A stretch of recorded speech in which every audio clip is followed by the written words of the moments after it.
"Help me. Please, somebody help me." Her trembling voice pierced through the silence of the night. Inside the dimly lit kitchen, Anna crouched low, her frail hands scrubbing a pile of dishes. Behind her, the sharp hiss of boiling water rose from the kettle.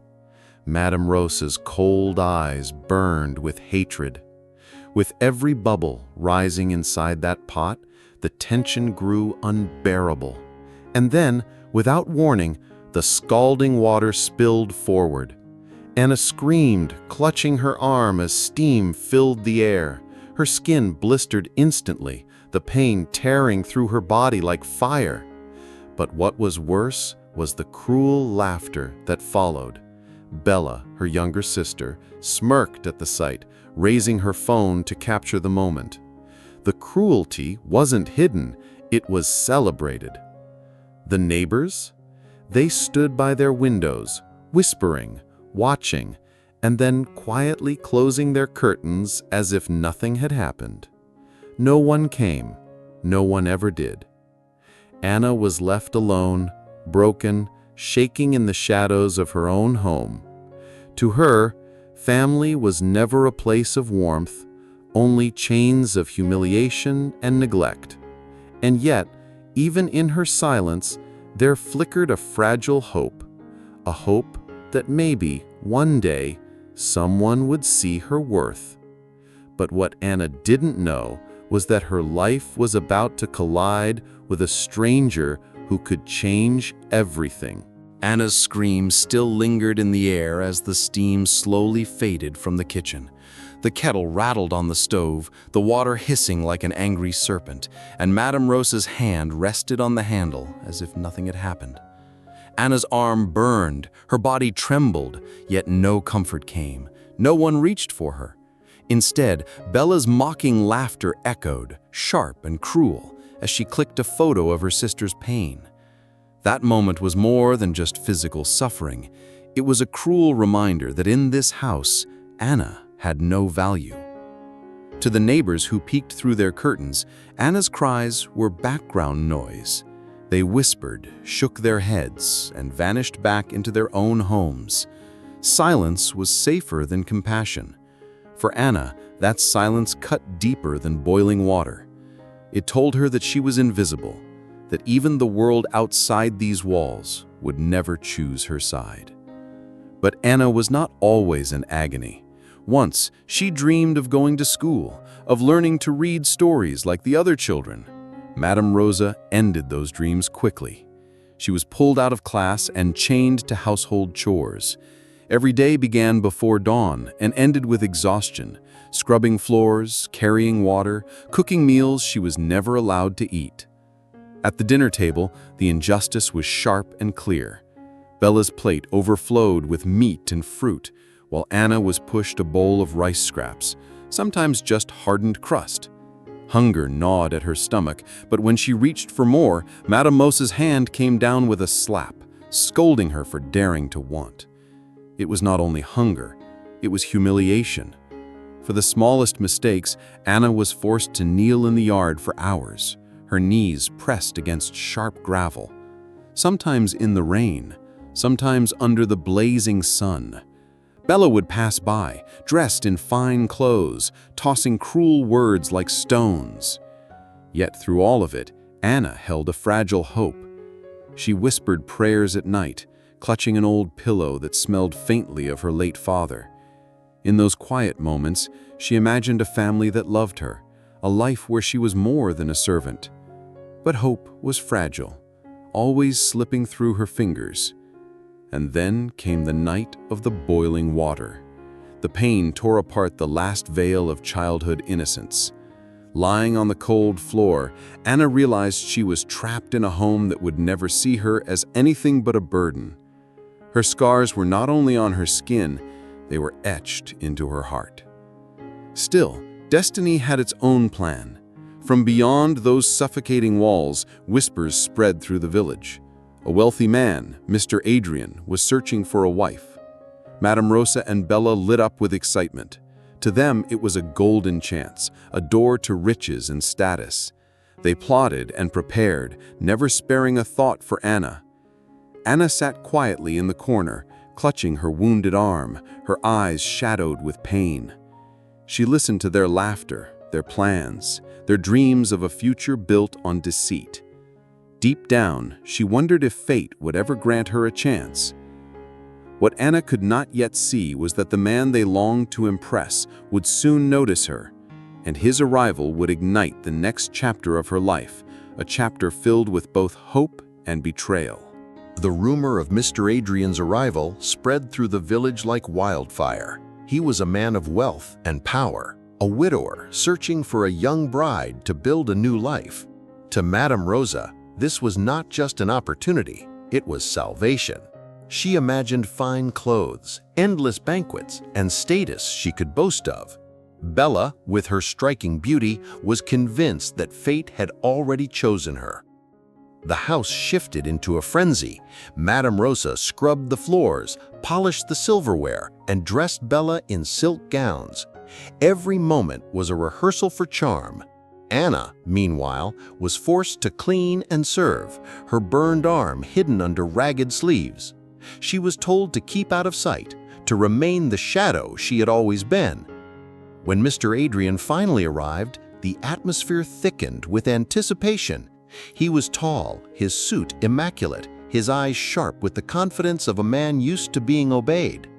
Bella fluttered around him with rehearsed laughter, her mother boasting of her talents and beauty. But something unexpected happened. His gaze fell on Anna. She stood quietly in the corner, clutching a tray, her head bowed. Her face bore the marks of hardship, her arm still tender from burns. Yet there was a light in her eyes, a quiet resilience. Mr. Adrian paused, intrigued by the contrast between the two sisters. Bella, sensing his wandering interest, grew restless. She sang, danced, and tried desperately to reclaim his attention. But the more she performed, the more hollow it seemed. Mr. Adrian found himself asking about Anna instead. Madame Rosa stiffened, quickly dismissing her as the help, unworthy of conversation. But Mr. Adrian pressed further. He asked Anna to sit, to speak. At first, she resisted, her voice trembling, but slowly she answered. Her honesty, her humility, even her scars struck him more deeply than Bella's polished charm. What was meant to be Bella's night turned into Anna's quiet victory. Later that evening, after Mr. Adrian had left, the house turned cold. Madame Rosa's fury was unleashed, her words like daggers. Bella screamed at Anna, accusing her of stealing what was never hers. Anna wept silently, knowing she had done nothing but exist. Days passed, and Mr. Adrian returned, this time with a proposal. To the shock of all, he chose Anna. Madame Rosa's smile cracked, Bella's pride shattered. They could not refuse outright, for his wealth and influence were too great, but bitterness burned in their hearts. For Anna, this was the first glimpse of hope she had ever known. A chance at freedom, a chance to step beyond the shadows. Yet hope in this house was always dangerous. Envy had begun to grow, and it would soon lead to a cruelty far greater than boiling water. As Anna prepared to leave for her new life, Madame Rosa and Bella plotted in silence. They would not let her escape so easily. What came next would scar Anna forever, in ways she could never imagine. Anna's heart pounded as the day of her marriage to Mr. Adrian drew closer. To the world, it looked like a story of triumph, the neglected daughter finally chosen. But inside the house, the tension was thick and poisonous. Madame Rosa's eyes carried silent rage, and Bella's smile had twisted into something cruel. They were determined to make sure Anna would not enjoy a single moment of happiness. On the night before the ceremony, Anna sat alone in her small room, her arm still bandaged from the burn. She whispered to herself that maybe, just maybe, her life was about to change. She thought of leaving the house, of stepping into a world where she was no longer invisible. But her fragile hope shattered the next morning. As she prepared to meet Mr. Adrian, a shadow fell across her. Bella stood there holding a small flask. With a smirk, she tipped the contents forward. Acid splashed across Anna's face and chest, burning like fire. Anna collapsed to the floor, screaming in agony. The smell of scorched flesh filled the air. Madame Rosa rushed in, not to help, but to make sure no one outside the family would hear. They locked the doors and silenced Anna's cries. By the time Mr. Adrian arrived, the damage was done. One look at Anna's ruined face and his interest vanished. He turned away, leaving behind only disappointment and disgust. Days blurred together as Anna lay in the hospital. Every breath was filled with pain. She thought her life had ended. But in the midst of her suffering, someone appeared by her side. Nurse Maria, kind and patient, cared for her wounds, speaking words of comfort when no one else would. And then a man named David entered her life. He was not there out of duty, but out of choice. He sat by her bed, listened to her silence, and saw past her scars. At first, Anna could not believe him. She thought his kindness was pity. But as days turned to weeks, she felt something different. David looked at her as though she was more than her pain, more than the cruelty she had endured. Slowly, a fragile bond formed. When she was strong enough to walk again, David asked her to stand with him under a tree near the hospital. It was there, in the simplest of ceremonies, that he promised her a life built on love, not cruelty. For the first time, Anna felt like she belonged to someone who truly saw her. Yet in the distance, Bella and Madame Rosa watched from the shadows. Their jealousy did not fade, it only grew sharper. Anna's new beginning was real, but her trials were far from over. The days following Anna and David's quiet wedding were filled with moments she had never known before. For the first time in her life, she woke up without fear. She learned the sound of laughter that was not cruel, the warmth of meals shared with someone who valued her presence. David treated her with tenderness, never flinching at the scars on her skin. To him, they were marks of survival, not shame. Anna began to believe in happiness, though deep in her heart she feared it could be taken away at any moment. News of their union spread quickly, and with it came whispers. Madame Rosa and Bella were furious. To them, Anna's marriage was an insult, a reminder that the daughter they despised had escaped their control. Bella, once so certain she was destined for wealth and admiration, now watched in bitter jealousy as Anna lived the life she had craved. David, sensing the shadow that still followed his wife, offered an unexpected gift. He found work for Mr. Adrian, who had fallen from influence after abandoning Anna. He even extended kindness to Madame Rosa and Bella, encouraging Anna to forgive them. Though her heart trembled with memories of cruelty, Anna agreed. She could not carry hatred forever. At first, the gesture seemed to calm the storm. Madame Rosa visited the new couple, pretending to show concern. Bella followed with false smiles, speaking sweetly as though she had changed. But beneath their soft words was venom. Each time Bella's eyes lingered on David, her jealousy deepened. She could not understand why he chose Anna over her, and the thought consumed her. Slowly, Bella's plan began to take shape. She offered to help Anna around the house, insisting on staying longer and longer. While Anna welcomed her with hope for reconciliation, Bella's true intention was to get close to David. She dressed in alluring clothes, brushed past him with subtle touches, and spoke in ways meant to tempt. David resisted firmly, his loyalty unwavering, but Bella's frustration only grew stronger. Madame Rosa, ever the schemer, encouraged her younger daughter's obsession. She whispered promises that if David could be taken, their family would finally reclaim power and status. Together, mother and daughter sought darker means, turning to a local sorcerer for charms and potions.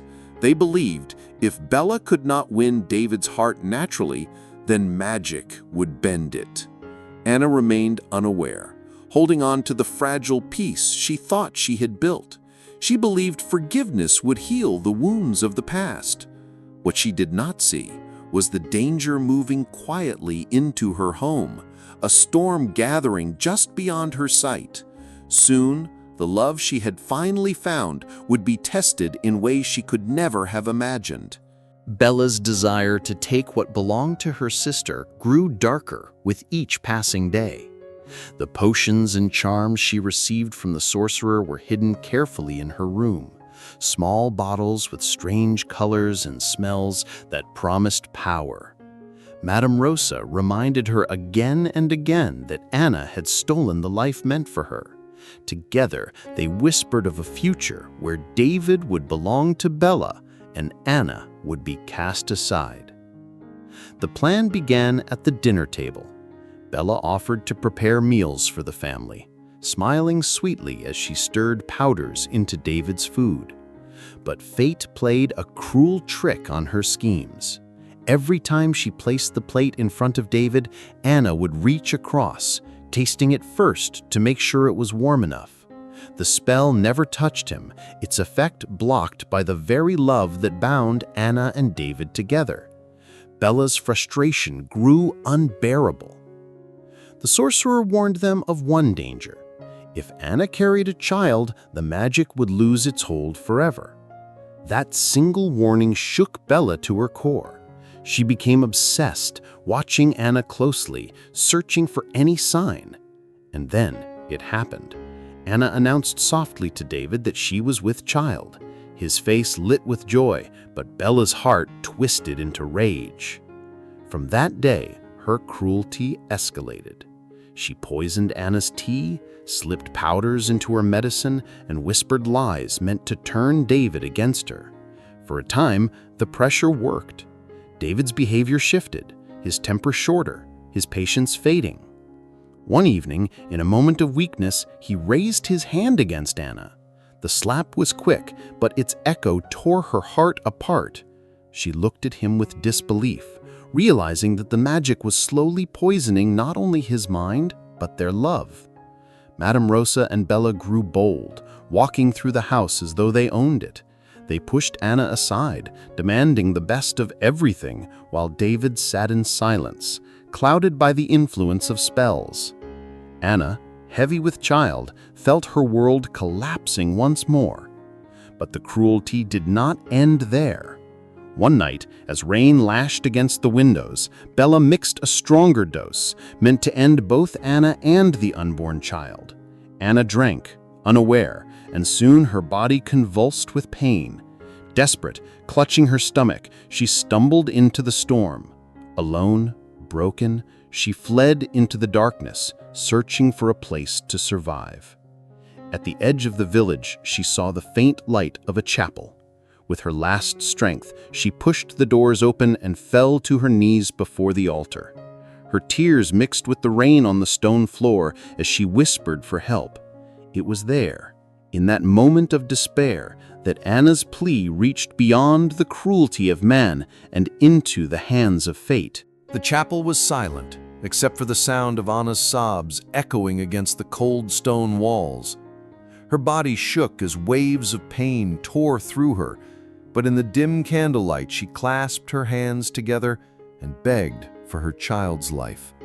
Each breath felt like it might be her last, yet in that moment of despair, she felt something greater than herself surround her, a stillness that brought a fragile sense of peace. It was as if her plea had been heard.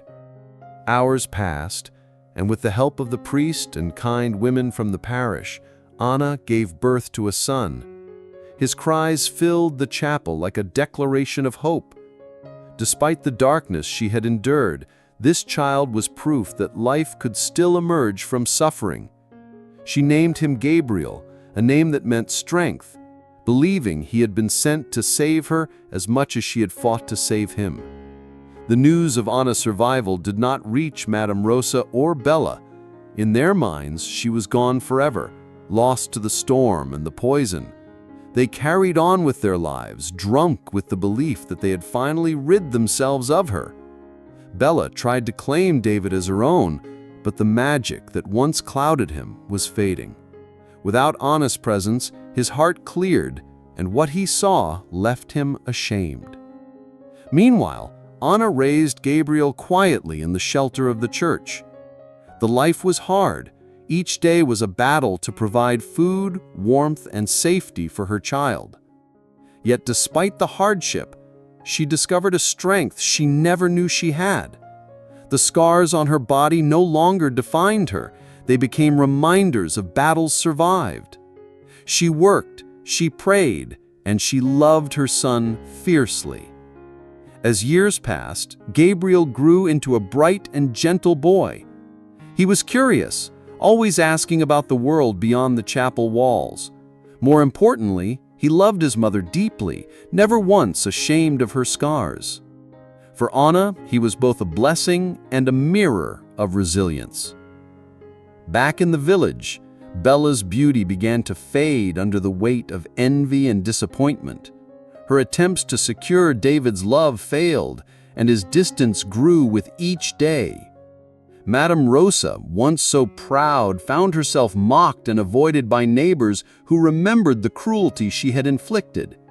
Their downfall had begun, though neither could see how far they would fall. Anna, though far from them, still carried a heart full of compassion. She whispered prayers not only for her child, but even for the family who had destroyed her. She knew life had more storms ahead, but as she held Gabriel close, she also knew that together they would endure. Years passed, and Gabriel grew taller, his eyes bright with the same quiet strength that once carried his mother through endless nights of pain. The chapel that had sheltered them became more than a sanctuary. It was their home, a place where hope had been reborn. Anna worked tirelessly, cleaning floors, sewing clothes for others, and tending to the gardens. Every coin she earned went to raising her son, and every prayer she whispered was for his future. Gabriel was different from other children. While the village boys often mocked or fought, he was gentle and thoughtful, quick to help those in need. People began to notice the boy with the scarred mother and the kind heart. Slowly, whispers that once judged Anna for her appearance softened into respect. Her suffering had become her testimony, and her resilience shone through her son. But far across the village, Madame Rosa and Bella had sunk into ruin. Their schemes to claim David had ended in failure. David, freed from their influence, left them behind entirely. Bella's beauty, once her greatest weapon, began to fade as bitterness consumed her. No wealthy man came to claim her, no admirer stayed. Madame Rosa, once feared, was now pitied, her pride stripped away by years of rejection. Despite their downfall, Anna never rejoiced. At night she still prayed for them, asking that their hearts be softened. Gabriel often questioned why she forgave those who had caused her so much pain. She would answer softly that hatred was another prison, and she had been freed from enough chains in her life. One evening, when the sun painted the sky in gold, Gabriel sat beside Anna outside the chapel. His voice was steady as he told her that one day he would make her proud, that he would give her the life she had always deserved. Anna's eyes filled with tears as she looked at her son. In him, she saw not only her own survival, but the promise of a future untainted by cruelty. Meanwhile, Bella, in her desperation, tried once more to reach out. She appeared at the chapel door, her face hardened by years of resentment. She begged for help, claiming she had nothing left. Anna hesitated, her heart torn between the memory of pain and the instinct to forgive. Gabriel stood beside her, watching silently, waiting to see if her mother's mercy would once again be greater than her scars. The decision Anna made that night would mark the beginning of another chapter, one that would test her faith and her strength in ways she had never faced before. Anna stood frozen in the doorway of the chapel as Bella wept at her feet. The years of cruelty echoed in her mind, the boiling water, the mocking laughter, the betrayal that had scarred her forever. For a moment, she wanted to close the door and let Bella face the consequences of her own choices. But then Gabriel's small hand touched hers. His eyes searched her face, waiting for her answer. With a heavy heart, Anna reached down and helped her sister inside. Bella collapsed on the wooden bench, her body weak, her spirit broken. She confessed that Madame Rosa had fallen ill, abandoned by those who once feared her. Their house was in ruins, and they had nothing left. Bella's words were laced with shame, but Anna could see that envy still lingered in her gaze. Even in desperation, Bella compared her own fate to Anna's, unable to accept that her sister had built the life on love instead of deceit. Despite the warning signs, Anna offered food and shelter. Days turned into weeks, and Bella remained in the chapel, pretending to change. She spoke gently, helped with chores, and even played with Gabriel. But when David visited, Bella's old obsession flared to life. She tried to draw his attention with soft smiles and lingering looks. David rejected her advances firmly, but Bella's anger only deepened. One evening, as the candles flickered in the chapel, Bella revealed her true intentions. She accused Anna of stealing everything from her, declaring that it was she who deserved love, respect, and a family. Anna listened quietly, her heart aching, but she refused to respond with anger. She reminded Bella that love could not be stolen, that it was given freely. And David had chosen her because of who she was, not in spite of her scars. Bella stormed out into the night, her bitterness boiling over. When she returned to Madame Rosa, she confessed her failure, but the old woman's strength was gone. Madame Rosa lay weak and defeated, her voice rasping as she admitted that hatred had destroyed them both. She told Bella that Anna's kindness was what they had never understood, and that was why she had found peace while they were left in ruin. The next morning, news spread that Madame Rosa had passed away. Bella came once more to the chapel, her face pale, her pride gone. She fell to her knees before Anna and Gabriel, finally breaking, her sobs raw with regret. Anna bent down, lifted her sister up, and whispered that forgiveness was not weakness, but freedom.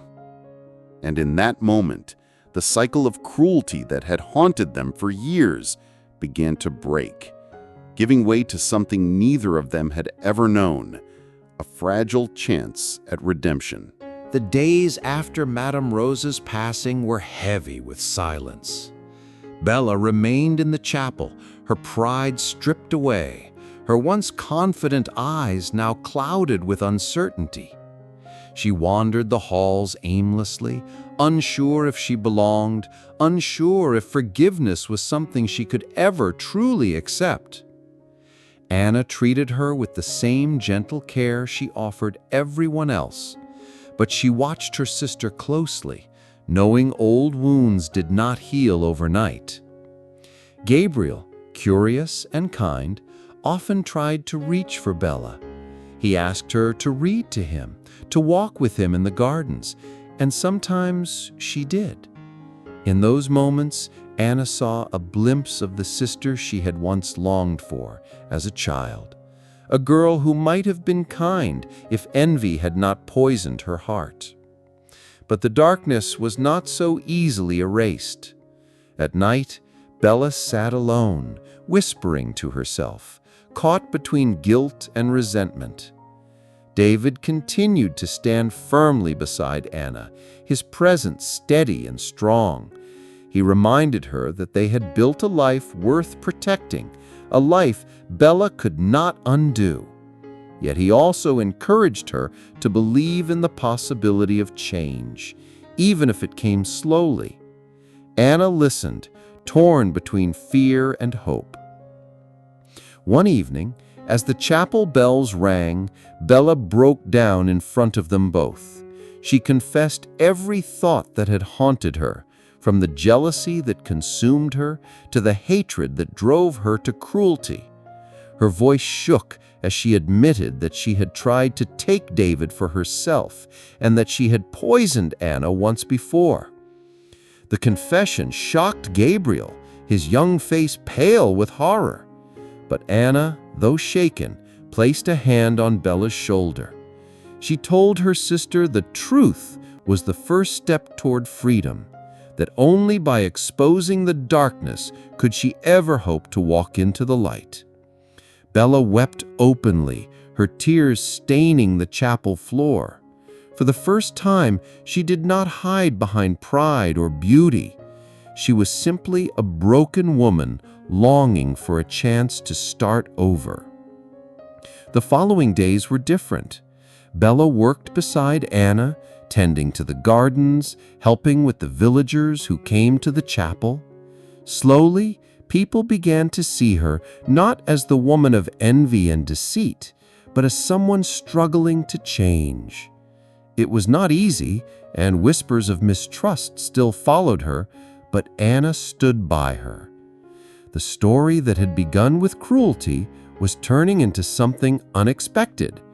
Through faith, through resilience, and through forgiveness, the sisters were finding a fragile peace.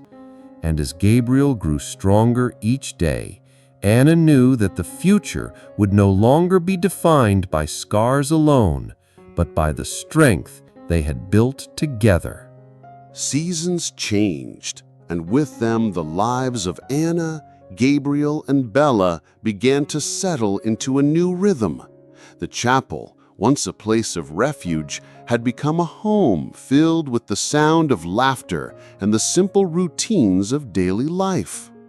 Anna felt peace she had never known before, though she carried her scars with quiet dignity.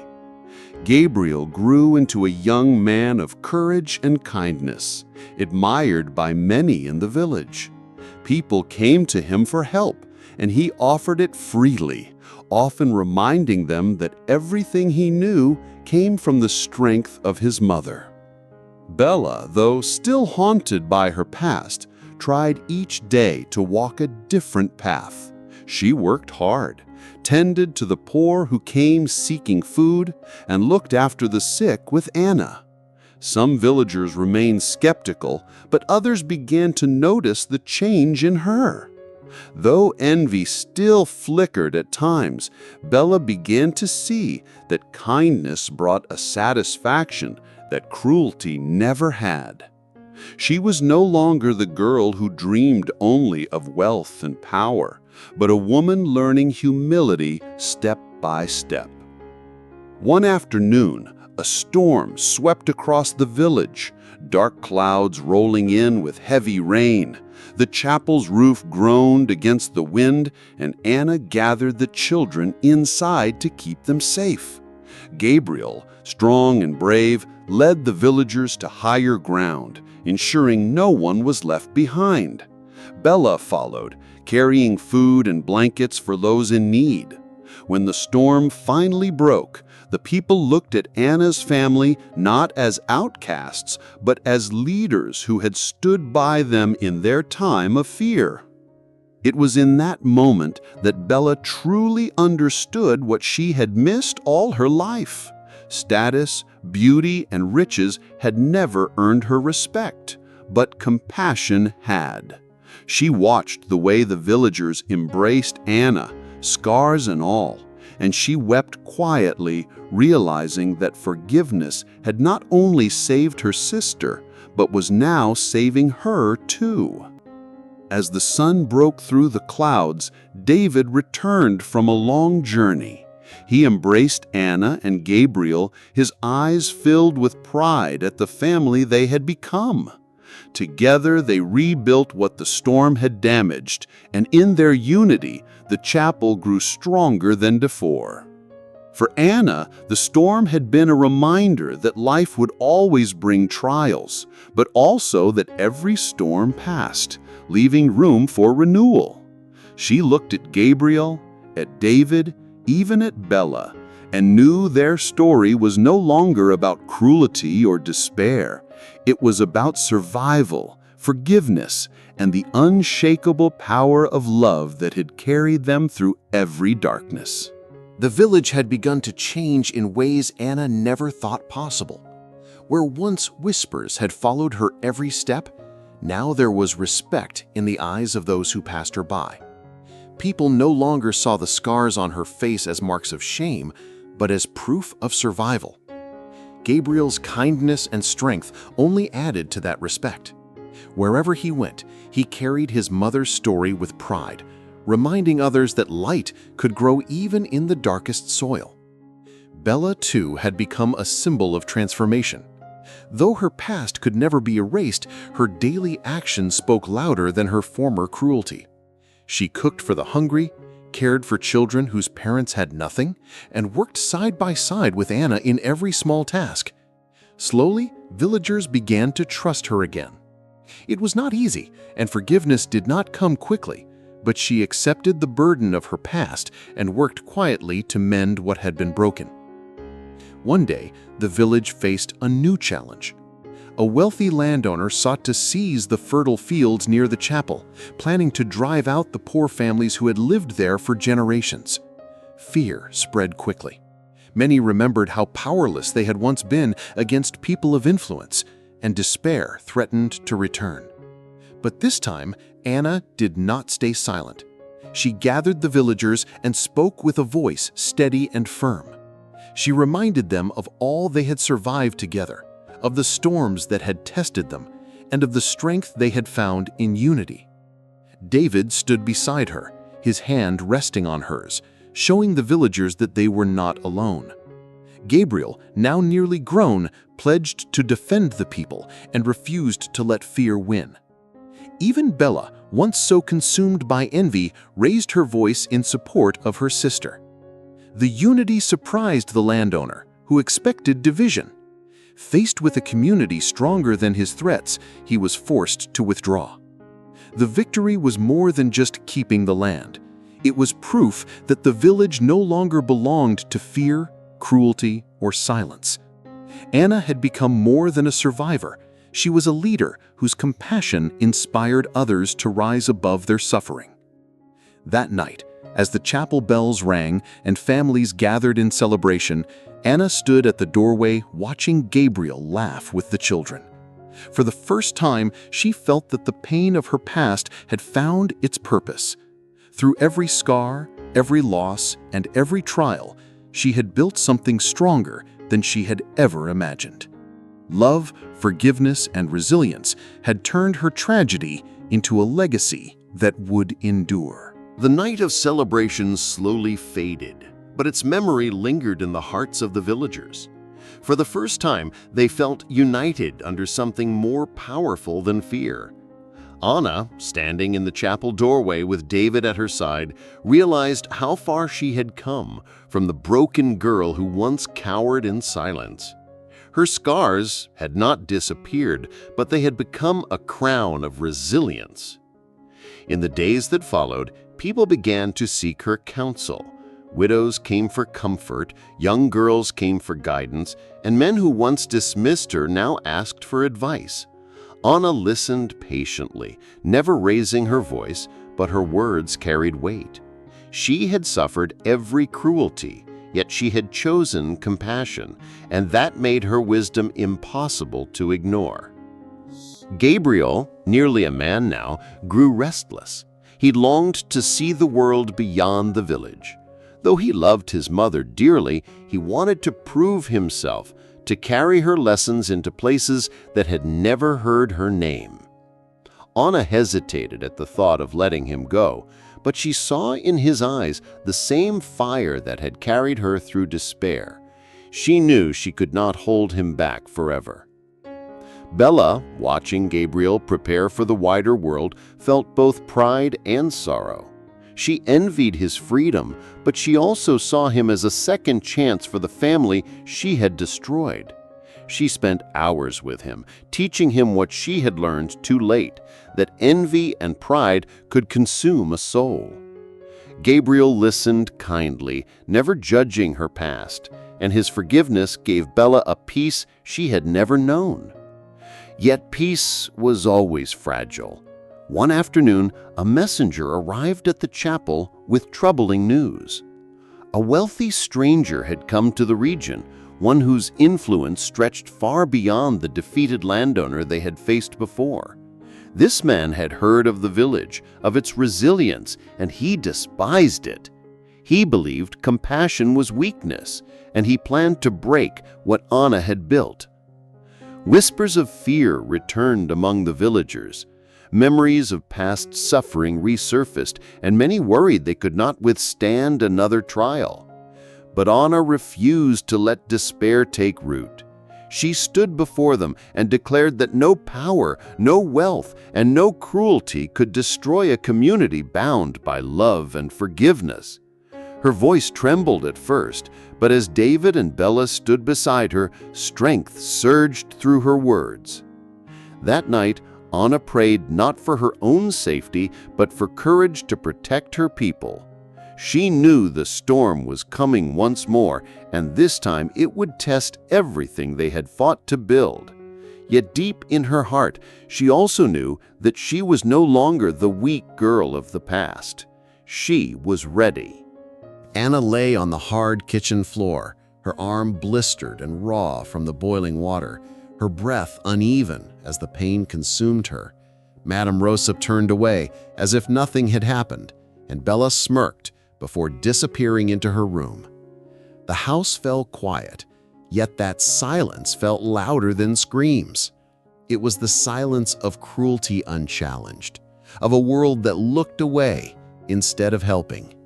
For days, Anna dragged her wounded body through endless chores. She was not given care, only scolding words and scraps of food, barely enough to keep her alive. Each task reopened her wounds, and each moment reminded her of her place in the family's eyes. The neighbors noticed, but chose to close their doors, whispering instead of speaking out. And so Anna's suffering continued in plain sight, invisible because no one was willing to act. At night, in her small corner of the house, Anna clutched her father's old pillow and whispered to the silence. She begged for the strength to keep going, prayed that one day life would show her mercy. Even when the world gave her no reason to believe, she clung to hope as though it were the last light in the darkness.